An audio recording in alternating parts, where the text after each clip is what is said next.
Ashley Knapp. I am a licensed associate marriage and family therapist. I'm currently working as one of the therapists at Soul Space Tucson.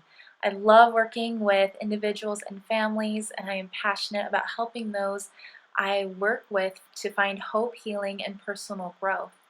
I'm so grateful to Vail Family University to have invited me to share with you about how to build resiliency for the family. I know that this is a difficult time for you, and I know your time is precious, so I'm going to focus today on three things. First, I'll teach you the meaning of resiliency. Second, I will discuss why resiliency is so important. And third, I'll provide 6 things that you can do starting today that will help you build resiliency in your family. So first, let's start with the meaning of resilience. Resilience means the ability to cope with, adjust, and recover from stress and adversity. So what comes to mind for you? Have you ever seen someone be truly resilient in the face of adversity in life? One of the aspects of true resiliency is the ability to lean on others, to ask for help when needed, and to know how to access resources and emotional support. Hardships are a part of life, and children need to learn to be resilient for their future life journey. The sooner members of a family learn these skills, the more successful they will be, and they will find that their lives become more full and more joyful despite their challenges, as they find meaning and purpose in their challenges together as a family unit. The best way for children to learn and practice resiliency skills is within the family, but more importantly, with the family. A truly resilient family will amplify the strength of its members, and it is a protective factor for all of its members against future hardships. So now the moment that you've all been waiting for, we're going to talk about the how, 6 things that you can do to build resiliency within your own family today.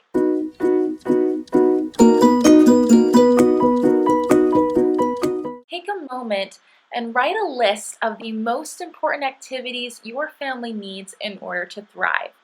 And then plan your budget and your time around those activities. So this can include activities such as eating regular family meals if that's important to you to maintain your bond. Make sure that that's a priority. Setting up a regular sleep routine, getting to work on time, or setting aside regular family time, special family celebrations, and more. Just making sure that the things that are important for your family get budgeted in your time and in your finances. Since things are so stressful right now, it's really important to set aside and to budget the things that are most important.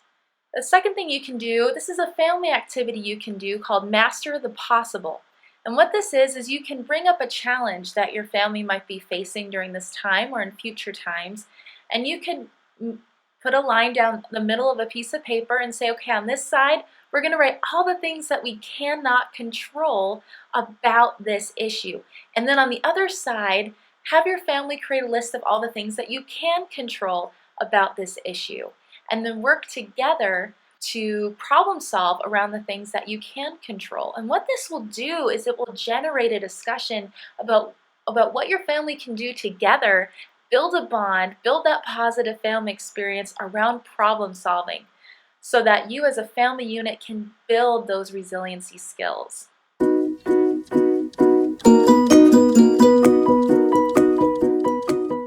So what you can do here is have a family discussion about what it means to be a member of your family. You can ask, what are the things that we do well? What do we love? What are our traditions? What's important for members of our family?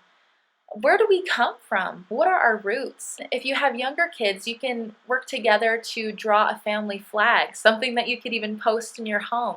You can create a family motto that really encapsulates what's important to you as a family. So one thing that we say in my family is that the Knapps do not give up. And I've been able to hear my kids repeat that on their own, unprompted, when they're doing homework. So sometimes they'll get stuck on a math problem and they'll just take a deep breath and they'll say, the Knapps do not give up. And it helps them to overcome this feeling of being stuck, of being helpless, and remind them that they have power within themselves to move forward.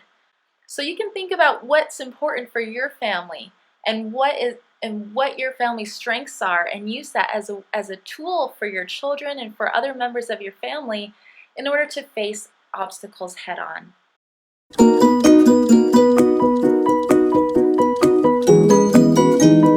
So it can be really depressing when, as a family, your only interactions around each other are around discipline or talking about challenges and hardships.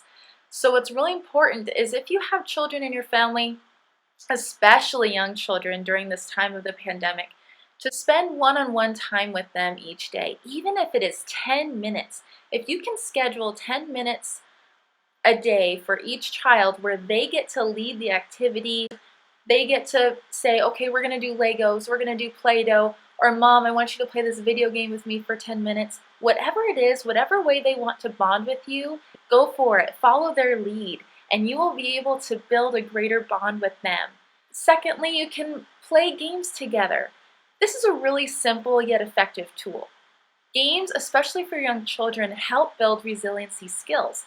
Board games, Candyland, Jenga, Monopoly, Sorry, all those classics, can really be used to teach children about taking turns, about the importance of delayed gratification, right? They have to wait in order to win or see who loses a game. Being able to learn not to cheat, teamwork, working together as a family, how to be a gracious winner and a gracious loser, how to learn from mistakes. All of these things can be learned through board games and through the leadership in the family, modeling that behavior during the game and praising the other members of the family for doing those things in the game.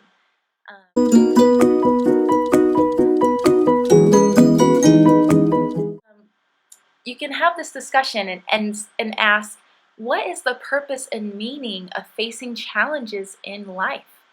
If the leadership of a family can teach children and the other members of the family about why this is important and why we're working on this together as a family, it's going to really enhance family resiliency skills and really instill in children a foundation about why they're doing what they're doing.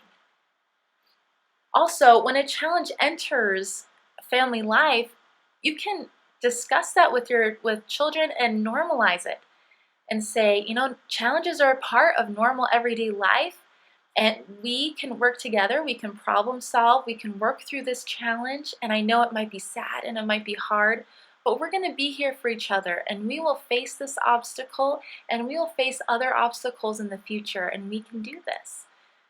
And there's going to be great positive things that come out of this. So those are discussions you can have with your children as they come up.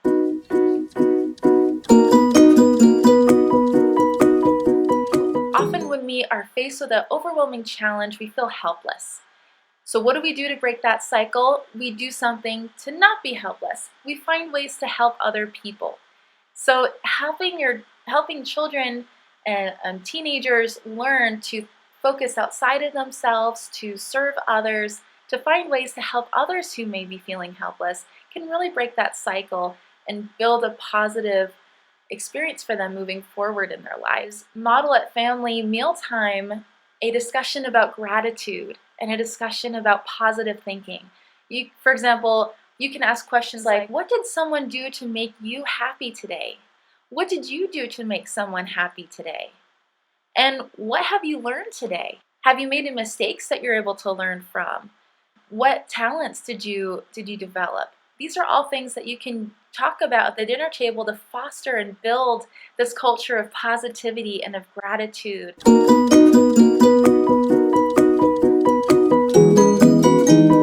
Very important. Family members should always feel safe sharing a wide range of emotions, and it is essential that family members listen and show care and concern when someone in the family is emotionally struggling. True resiliency is being able to lean on others for emotional support when needed, to provide the healing they need to move forward in adversity.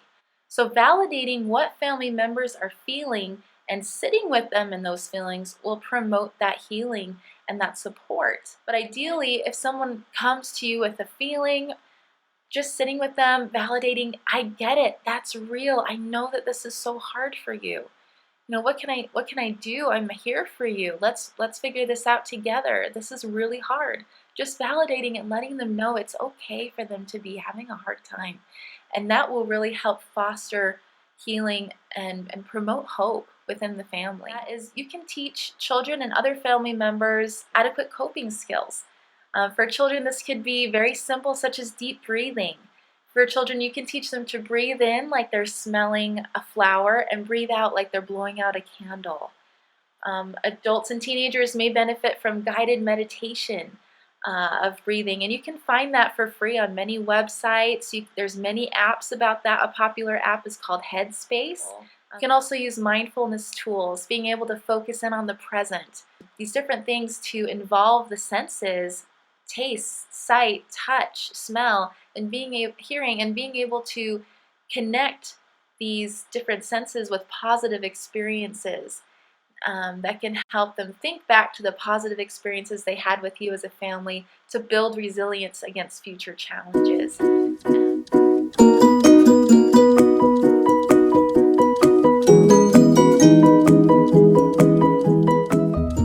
Those are my 6 ways you can start building family resiliency today. I hope that you're able to take these tools and implement them in your home and in your family. If a family can rely on and support each other, not only will family members weather the storms of life, but will emerge through the challenges all the stronger. And communities as a whole will benefit from their resiliency.